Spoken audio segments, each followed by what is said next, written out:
ଭିତରେ ଈର୍ଷା ଅଛି, ହିଂସା ଅଛି, ଦ୍ୱେଷ ଅଛି, ପରସ୍ପର କାତରତା ଅଛି, ଯାହା ଯାହା ଆପଣ ଅବଗୁଣ ଦେଖୁଛନ୍ତି ସବୁ ମୋ ଭିତରେ ସେଇଟା ଭାରି ଭଲ।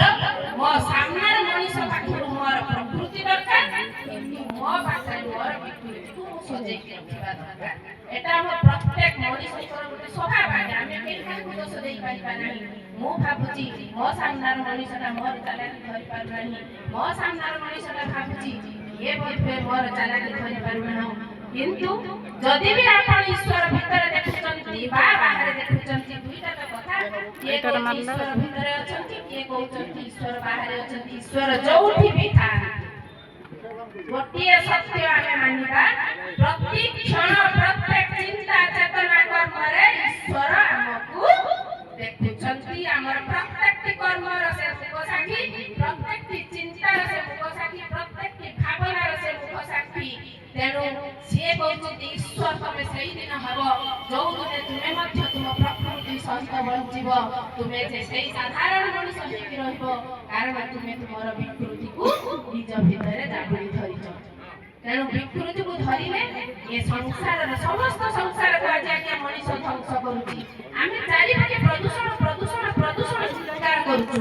ଏଠି ବାୟୁ ପ୍ରଦୂଷଣ ହେଲା, ସେଠି ସେ ପ୍ଲାଷ୍ଟିକର ପ୍ରଦୂଷଣ ହେଲା, ସବୁ ପ୍ରଦୂଷଣ। ଆଜ୍ଞା ଥରେ ଚିନ୍ତା କଲେ ସବୁ ପ୍ରଦୂଷଣ କୋଉଠୁ ଆରମ୍ଭ ହେଇଛି? ଏଇଠୁ।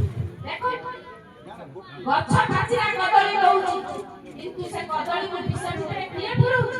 ଏଇ ମଣିଷ। ଯାହା ସଂସାର ଭିତରେ ଆପଣ ଯାହା ଦେଖିବେ ଯୋଉଠି ନଷ୍ଟ ସେଠି ମଣିଷର ସ୍ପର୍ଶ। ଆଉ ଆମେ ଆମ ନିଜ ପାଇଁ ହିଁ ନଷ୍ଟ କରୁଛୁ। କେତେ ସୁନ୍ଦର ଫଳଟିଏ ହଉଛି, କିନ୍ତୁ ତାକୁ ଆମେ ବିଷ ଭିତରେ ପ୍ରୟୋଗ କରି ଅଧିକ ଦିନ ସୁରକ୍ଷିତ ରଖିବା ନାଁରେ ମଣିଷ ମଣିଷକୁ ଏବେ ବିଷ ଦଉଛି। ତେଣୁ ଏଇ ଯୋଉ ବିକୃତି ତାହା ସାରା ସଂସାର ବିକୃତ କରୁଛି। ସେଇ ବିକୃତି ଭିତରୁ ନିଜ ପ୍ରକୃତି ସହିତ ଜଡ଼ିତ ହେବା ପାଇଁ ମୁଁ କାହିଁକି ଏ ସଂସାରକୁ ଆସିଛି, ମୋର ଧର୍ମ କ'ଣ ହେବା ଉଚିତ, ମୋର କର୍ମ କ'ଣ ହେବା ଉଚିତ, ତାହାର ସଠିକ୍ ଜ୍ଞାନ ପାଇଁ ଏଇ ସତ୍ସଙ୍ଗର ଆବଶ୍ୟକତା ଅଛି, ସତ୍ଗୁରୁଦେବଙ୍କର ଆବଶ୍ୟକତା ଅଛି, ସତ୍ୟ ସିଦ୍ଧାନ୍ତର ଆବଶ୍ୟକତା ଅଛି, ସଦ୍ଗ୍ରନ୍ଥର ଆବଶ୍ୟକତା ଅଛି। କାହାକୁ ଆଜ୍ଞା ଆମେ ପରିବର୍ତ୍ତନ କରିବା ନାହିଁ, କାହାର ବିକାଶ ନ ହଉ, ସର୍ବପ୍ରଥମେ ମୋର ହଉ।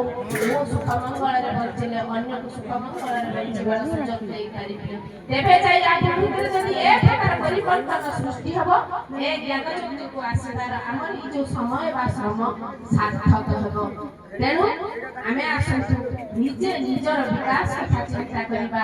ମୁଁ ମୋର ବିକାଶ କରିବା, ମୁଁ କହୁନି କେହି କାହା ସହିତ କେବେ ବି ସମାନ ହେଇପାରିବେ ନାହିଁ ପ୍ରାଚୁର୍ଯ୍ୟରେ, କିନ୍ତୁ ଯୋଉ ସମାନତାକୁ ନେଇ ଆମେ ଏଠି ସମସ୍ତେ ଉପବେଶନ କରୁଛୁ, ସେଇ ଗୋଟିଏ ଶକ୍ତି ଯାହା ଆପଣଙ୍କ ଭିତରେ ଅଛି, ମୋ ଭିତରେ ଅଛି, ଏଠି ଉପସ୍ଥିତ ଥିବା ସମସ୍ତଙ୍କ ଭିତରେ ସେଇ ଗୋଟିଏ ଶକ୍ତି ଅଛି। ସେଇ ଶକ୍ତି ହିଁ ଆମକୁ ପ୍ରକୃତି ସହିତ ଯୋଡ଼ିବ, ସେଇ ଶକ୍ତି ହିଁ ଆମକୁ ଆମର ବିକୃତି ଠାରୁ ନିବୃତ୍ତ କରିବ।